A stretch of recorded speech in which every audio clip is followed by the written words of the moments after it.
لو كنت من الناس اللي تحب الكيبوردات الكلاسيك والأداء العالي حضر روح، خاطر اليوم باش نحكوا على كيبورد مش عادي، الكيكرون K2HE Special Edition، النسخة الخاصة بجوانب من الخشب الطبيعي. كيبورد ذكي مغناطيسي وسريع بطريقة تخلي أي جيمر أو كونتنت كرييتر يستمتع باستعماله. أنا جربته منذ مدة واليوم باش نحكي لكم على تجربتي معه. هولا جايز، ان شاء الله تكونوا بخير. معكم محمد على قناة يومي تي في، مرحبا بكم في فيديو جديد. قبل ما نبدو الفيديو ما تنسوش تدعمونا باللايك، تشتركوا بالقناة وتفعلوا زر الجرس. خلينا نبدو بمراجعتنا للكيبورد الجميل كيكرون K2HE Special Edition. الكيبورد متاعنا يا شباب في السوق معروضة بلونين، الأسود والأبيض. أنا شخصيا اخترت اللون الأسود اللي يتكامل أكثر مع السيت اب الخاص به، وطبعا ما يتوسخش بسرعة. الكيبورد تجيب تصميم 75%، يعني تحتوي على 84 زر تشمل الأسهم وأزرار الوظائف فانكشن كيز بدون ما تاخذ مساحة كبيرة على المكتب. من أول نظرة تحس بفخامة الكيبورد هذا. الجوانب الخشبية تعطيه ستايل كلاسي وأنيق على الآخر، حاجة تفرقها تقريبا على برشا كيبوردات. الإطار من فوق ألومنيوم، القاعدة بلاستيك، أما التركيبة متاعها قوية وثابتة. وزنها تقريبا وزن الكيبورد ثقيل شوي، وهذا اللي يخليها ما تتحركش كي تلعب أو تكتب. التصميم هذا ممتاز للناس اللي تحب التوازن بين الحجم العملي والوظائف الكاملة. أما بالنسبة للمفاتيح فهي تستعمل جيترون دبل ريل هول إفكت ماجنتيك نبلا سويتشز، اللي تختلف تماما عن المفاتيح الميكانيكية التقليدية. كل مفتاح تقريبا تنجم تخصه وتختار له نقطة تفعيل بين 0.2 و 3.8 ملم، وتقدر ايضا تفعل خاصية الرابيد تريجر اللي هي تنجم تستجيب لك الكيبورد بطريقة اسرع، خاصة في الالعاب التنافسية. وانا شخصيا جربتها في فالورانت وحسيت الفرق حرفيا. معنى الجيترون هول إفكت يا شباب هو انه الكيبورد هذا كما قلنا اللي هو مغناطيسي، فتقدر انك تفعل يا شباب الخاصية متاع انك تلمس الكيبورد حتى بضغطة يعني صغيرة على الاخر، والضغطة هذه يعني صغيرة نجم يستجيب بها الكيبورد، يعني مش لازم تنزل بالقوي باش الكيبورد يستجيب. فالحاجة هذه يا شباب تساعد تقريبا في حاجتين معينين اللي هما التايبينج اكسبيرينس، الكتابة او الجيمنج ايضا. فاذا تحب الكيبورد يكون ريسبونسيف اكثر او يستجيب بسرعة اكبر، فتصغر في المليمترات هذيك اللي هي قلنا من 0.2 ملم الى 3.8 سرعة، يعني الاستجابة متاع الكيبورد هذا. فلما تنزل نزلة متاع 0.2 ملم فقط يقدر الكيبورد يستجيب. هذه تساعد حاجة في الجيمنج على الاخر، تخليك اسرع يعني في التعامل خاصة في الكومبيتيتيف جيم، فالحاجة هذه ايجابية على الاخر.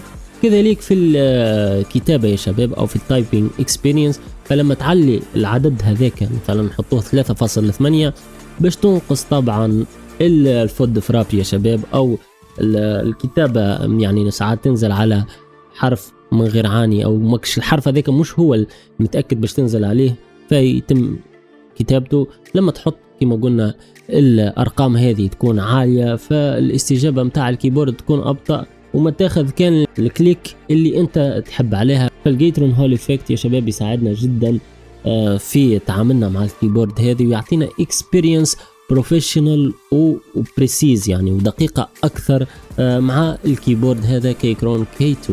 بالنسبة لتغيير وظائف الأزرار وضبط مسافة التفعيل لكل مفتاح على حدة، وحتى أيضا تغيير مودات الإضاءة وتخصيصها على ذوقك، هذم الكل تقدر تعملهم على برنامج متوفر مباشرة في موقع الشركة، يعني دون الحاجة إلى تحميل برنامج خارجي على حاسوبك.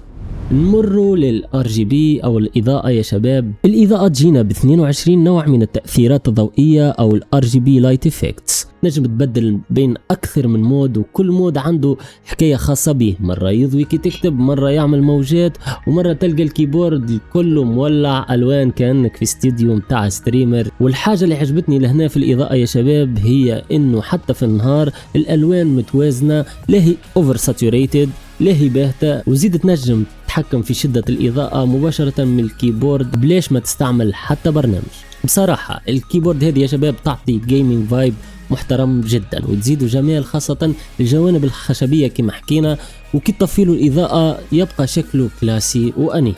بالنسبة للراحة والصوت يا شباب، الصوت تقريبا ناعم وهادي، المفاتيح والمثبتات مزيتين مسبقا، يعني ما فماش طقطقة مزعجة، ومع العزل الموجود داخل الهيكل الكتابة ولا اللعب يبقى مريح حتى كي تقعد ساعات طويلة يعني قدام البي سي.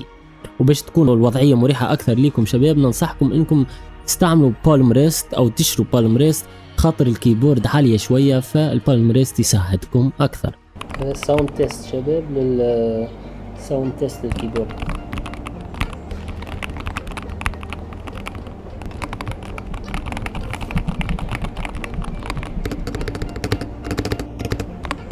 بالنسبة للصوت يا شباب كما قلت لكم هو صوتها تقريبا هادي، الكيبورد هذا ما هو شكل كليكي ساوند، ما عندوش تقريبا طقطقة كبيرة تسمعوها عند الاستعمال. انا الحاجة هذه تقريبا تعجبني يا شباب، خاصة اثناء البثوث واثناء انشاء المحتوى، منحبش كليكي برشا يكون الصوت. نمروا بالنسبة للبطارية، البطارية بالنسبة للكيبورد عندها بطارية 4000 ملي امبير، تكفي تقريبا ايام اذا استعملتوها بالبلوتوث يا شباب.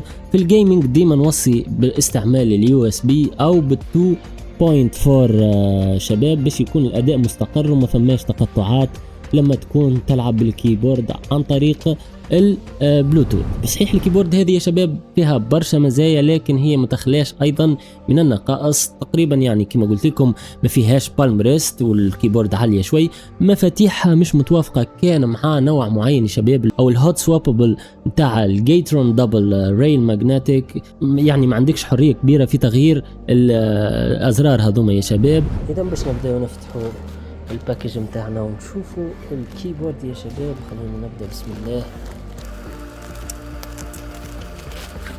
اوكي فرجوا ما شاء الله شباب التسكير يا شباب قوي.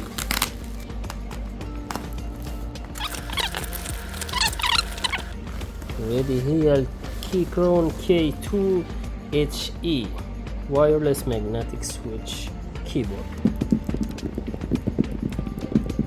ما زلنا ما فتحناش طبعا البلاستيك، هنا تحسوا واكل شوية بني البلاستيك او الكرتونة.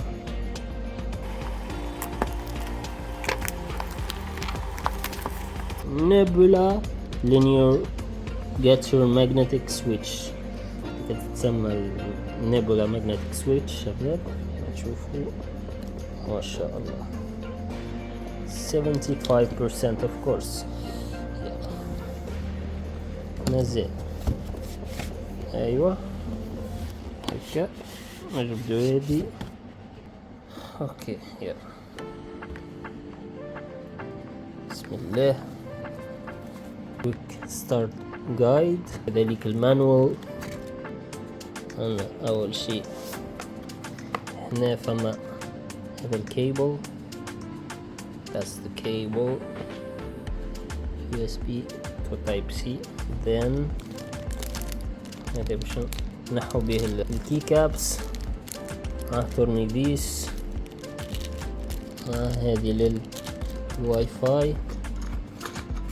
ثم حاجات مازالوا، ثم معاه تقريبا 5 فلس. so the most important thing guys، ما شاء الله حتى الظن رزينة شوي.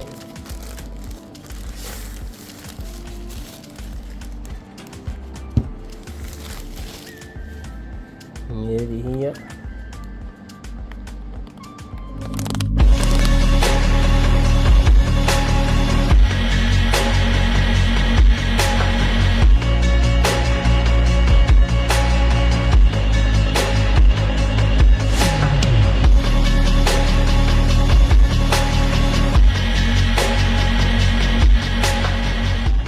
ومن الاخر يا شباب الخلاصة، الكيكرون K2HE سبيشال اديشن هو مش كيبورد عادي، كيبورد راقي في التصميم، قوي في الاداء، يعطيك حرية تخصيص مفاتيح ما تلقيهاش في كيبوردات اخرى. وانت لو كنت جيمر او كنت كرييتر وتحب على حاجة كلاس وتخدم معاك باحتراف، ننصحك بالكيبورد هذه وبقوة.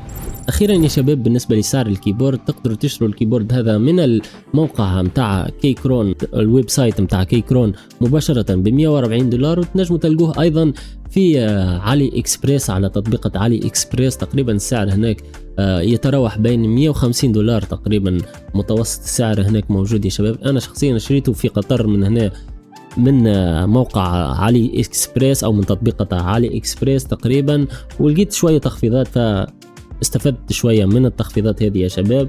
وطبعا يا شباب قبل ما ننسى نحب نشكر خونا مستر زونغالو اللي هو اقترح علي اني نشري الكيبورد هذا. كيبورد بصراحة جميل جدا، شكرا يا زعيم على هذا الاقتراح الجميل. طبعا باش نخلي لكم قناة مستر زونغالو والجروب متاع الفيسبوك يا شباب. المجموعة هذه اللي هي مجموعة التونيزيان كيبورد لوفرز تقريبا، المجموعة هذه يا شباب باش نحط لكم زاد الرابط متاعها في الوصف يا شباب. تنجموا تلقوا برشا اولاد وبرشا شباب مغروبين بالكيبوردز، ينجموا ينصحوكم كيبوردات اذا تحبوا تشروا كيبورد، او تنجموا ايضا اذا تحبوا تبيعوا كيبورد او تشروا كيبورد، تنجموا تاخذوا حاجة مستعملة بأسواق مرفقة. نعرف اللي في تونس اسعار الكيبورد غاليه برشا، خاصه الكيبوردات اللي تكون هاي اند وفلاج شيب طبعا. واصلا طبعا في تونس عندنا تقريبا 3 شركات او 4 شركات محتكره السوق اللي هي تكون اسعارها رخيصه نوعا ما، وما نقدروش نشروا اونلاين. فعن طريق المجموعه هذه او الجروب هذا نجموا الاولاد تبدلوا مع بعضكم وتشروا مع بعضكم كيبوردات مستعمله اذا شكون يعني يحب يبيع الكيبورد نتاعو. ان شاء الله يا شباب الفيديو هذا نال اعجابكم، اعطوني رايكم حول الكيبورد هذه. ما تنسوش طبعا تدعمونا باللايك، تشتركوا بالقناه وتفعلوا زر الجرس. وتوا ما بقى لي كان نقول لكم كان الى اللقاء ونشوفكم في الفيديو الجاي.